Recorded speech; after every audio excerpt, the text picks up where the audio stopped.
کون سی چیزیں ایسی ہیں کہ جن کے کرنے سے روزہ یا تو ٹوٹ جاتا ہے، ختم ہو جاتا ہے، یا پھر مکروہ ہو جاتا ہے؟ سب سے پہلی بات اس ضمن میں یہ ہے کہ کوئی بھی چیز اگر انسان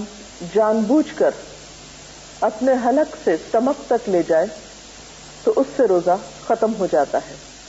اسی طرح کچھ اور چیزیں ایسی ہیں جو روزے کی خرابی کا یا روزے کے نقصان کا سبب بنتی ہیں۔ ان میں مثلاً کان اور ناک میں اس طرح دوا ڈالنا کہ اس کا اثر حلق سے نیچے تک چلا جائے، یا وہ دوا کان اور ناک کے راستے سے حلق کو پار کرتی ہوئی معدے تک پہنچ جائے،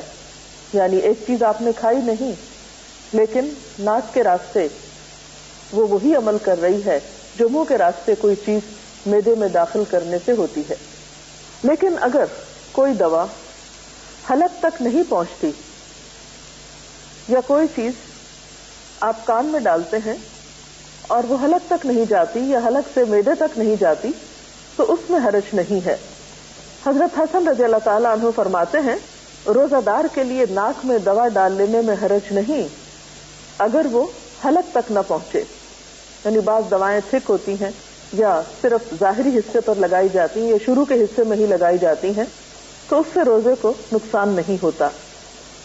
اسی طرح اگر کوئی شخص جان بوجھ کر قے کرتا ہے، مثلا حلق میں انگلی ڈال کر یا کوئی چیز ڈال کر، تو اس سے بھی روزہ ختم ہو جاتا ہے۔ حضرت ابو ہریرہ رضی اللہ تعالی عنہ سے روایت ہے کہ رسول اللہ صلی اللہ علیہ وسلم نے فرمایا جس روزہ دار کو خود بخود قے آئے اس پر قضا نہیں ہے، البتہ جو روزہ دار قصداً قے لائے یعنی جان بوجھ کر قے لائے وہ قضا روزے رکھے۔ اسی طرح کلی کرتے ہوئے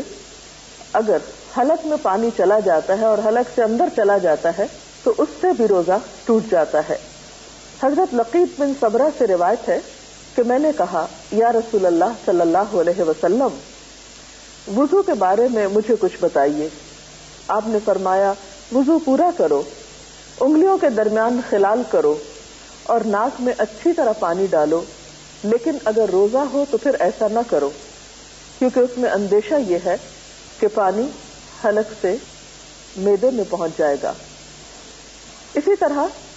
کوئی ایسی چیز انسان نگل لے جو عادتاً کھائی تو نہیں جاتی لیکن نگل کر معدے تک پہنچ جاتی ہے تو اس سے بھی روزہ ٹوٹ جاتا ہے۔ مثلاً کسی قسم کی کوئی لکڑی یا لوہے کا کوئی ٹکڑا یا کوئی کچا دانا وغیرہ، یعنی وہ چیزیں جو عام طور پر کھانے کے لیے استعمال نہیں ہوتی